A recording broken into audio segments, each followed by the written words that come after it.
Desde o final da semana passada, a região sul do país, em especial o Rio Grande do Sul, tem sofrido com fortes chuvas e ventos intensos provocados por um ciclone extratropical.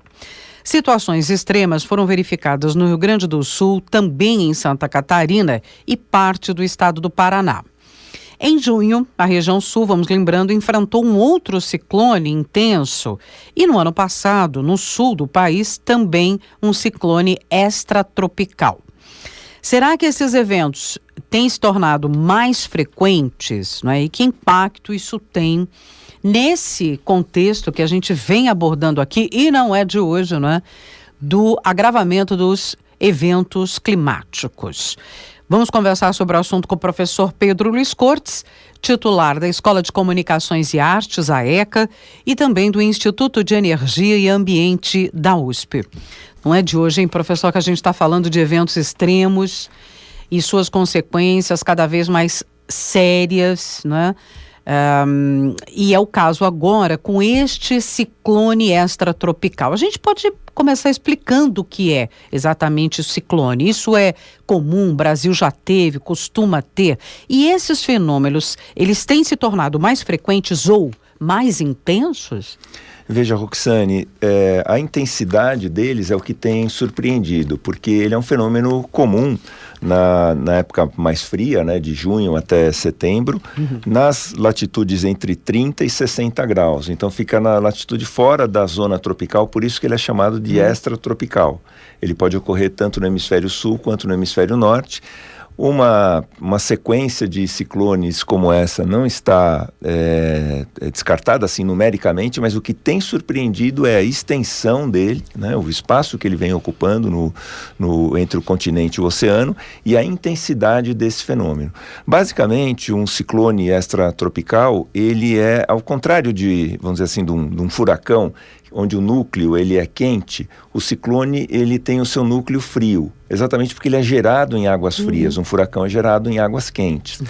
E o ciclone, ele se caracteriza por uma zona de baixa pressão e ao redor dele você tem zonas de alta pressão, então o vento ele acaba migrando das zonas de alta pressão, assim, no popular, né? Como se a gente tivesse uma maior concentração de ar nas zonas ao redor e no centro dele uma menor concentração de ar. Então isso faz com que o vento saia das bordas e vá em direção ao centro. Estou simplificando bastante o modelo, peço até licença e desculpa aos colegas do IAG a respeito disso, né? Mas é para que as pessoas em geral possam melhor compreender esse tipo de fenômeno. Então ele se caracteriza por ventos muito fortes, ele se dá também dentro do encontro de uma massa de ar quente com uma massa de ar frio. Então nós tivemos uma massa, né, de ar quente com muito vapor que veio da Amazônia, formando um corredor, né, seguindo mais ou menos a trajetória dos rios voadores, e que encontra uma massa de ar frio que veio do sul do continente. Então todo esse contexto deu origem ao ciclone. E o que surpreendeu foram as chuvas, né, muito intensas, que pegou boa parte do Rio Grande do Sul, boa parte de Santa Catarina, também parte do Paraná. A gente teve repercussões aqui em São Paulo com ventos intensos, alguma chuva, né, na parte sul do estado. E ainda hoje está prevista aí a ocorrência de ventos, embora, pelo menos até agora de manhã, eles não sejam tão intensos quanto foram ontem, né? Mas é um fenômeno que ocorre com regularidade, vamos dizer assim, no Atlântico Sul. Ele se forma ali próximo ao norte da Argentina, Uruguai, sul do Brasil. E normalmente ele vai migrando para o centro do Oceano Atlântico. Causa algum distúrbio? Sim, mas não usualmente nesse montante que a gente teve, né? Essa sucessão de tragédias em diversas áreas, com perdas humanas, com perdas de casas, enfim, com destruição de infraestrutura, né? Ainda hoje há muita gente sem energia elétrica, né, no Rio Grande do Sul, por conta da destruição exatamente. Da infraestrutura de distribuição. Enfim, o que tem surpreendido é efetivamente a intensidade, a extensão desses fenômenos. E isso eu reputo às mudanças climáticas, porque na prática o que a gente tem feito, né, como conjunto aí de nações, é tornar o cobertor atmosférico mais denso. É como se a gente substituísse um cobertor mais fininho por um cobertor mais espesso. Não é exatamente isso que acontece. A atmosfera ela não fica mais espessa, né? Mas ela fica com uma concentração maior de gases que retém o calor que a gente recebe do Sol.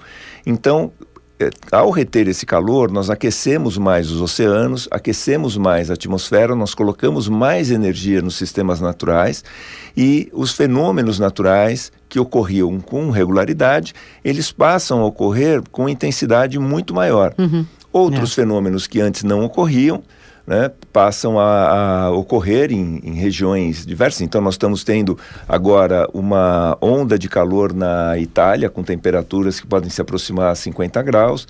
Tivemos, por consequência, né, também das mudanças climáticas, incêndios florestais no Canadá que saíram completamente do controle. Eles precisaram utilizar um reforço, né, de equipes da África do Sul para ajudar no combate, porque eles estavam perdendo o controle no combate. Enfim, nós estamos colocando mais energia no sistema oceano-atmosfera e os fenômenos têm acontecido com maior intensidade. Ou seja, esse aquecimento todo está trazendo sérias consequências, derretimento, né? Sim. O gelo na Antártica também, sim. Né, não, professor? Há evidências, inclusive em entrevista com o pessoal que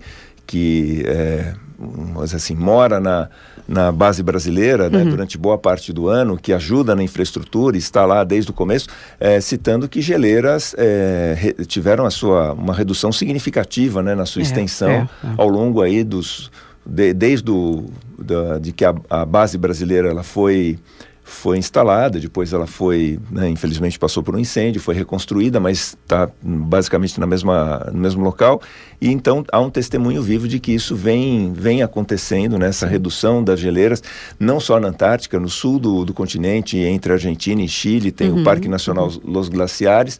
Todas as geleiras, né, chamados glaciares, estão passando por uma redução, à exceção da mais famosa, que é Perito Moreno, que está estável.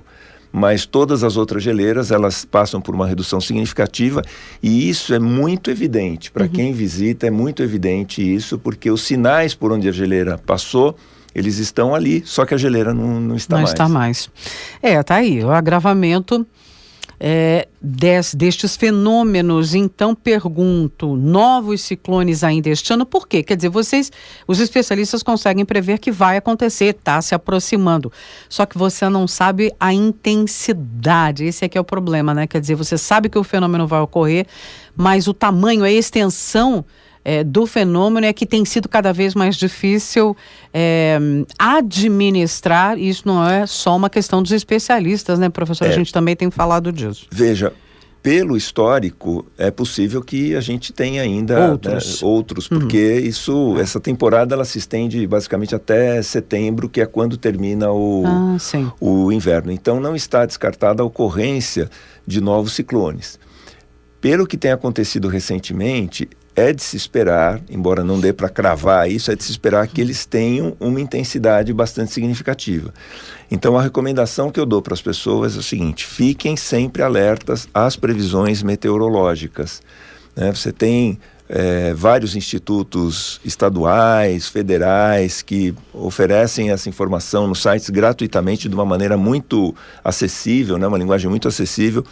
Há também empresas que prestam consultoria nessa área e que também fornecem informações, ou seja, buscar informação de qualidade para se preparar. E aquelas pessoas que moram em zonas sujeitas a alagamento, inundações, com chuvas mais intensas, na medida em que se configurar, olha, está chegando um ciclone, saiam da região, porque as chuvas elas são muito intensas e essas áreas elas vão inundar muito rapidamente. E quem tiver oportunidade, só para finalizar, de reforçar, né, telhado de casa, cobertura de silo, de galpão, o faça, porque é uma garantia maior para evitar aí perdas materiais mais significativas, enquanto as cidades têm que se adaptar né, a esse novo contexto de situações extremas diante das mudanças climáticas. E as autoridades, né, de uma vez por todas, admitirem que esse fenômeno, reconhecerem que esse fenômeno existe, está aí, né? Não tem mais dúvida. Eu, às vezes, brinco dizendo o seguinte, para alguns políticos, se você quiser deixar o político, sem saber o que dizer, você perguntava o que ele pretende fazer, o que ele pensa em relação às mudanças climáticas, porque muitos políticos, obviamente, ouvem falar disso, mas sequer sabem exatamente o que isso representa. Né? Sem dúvida. Vamos continuar certamente tratando desse assunto aqui. Professor Pedro Luiz Cortes, da ECA, do IEE, que é o Instituto de Energia e Ambiente, conversando com a gente aqui sempre às sextas-feiras. Tem o canal no YouTube, O Ambiente ao Nosso E-mail, onde você também pode conferir, acessar, compartilhar, né, nossas conversas semanais, assim como em nosso portal.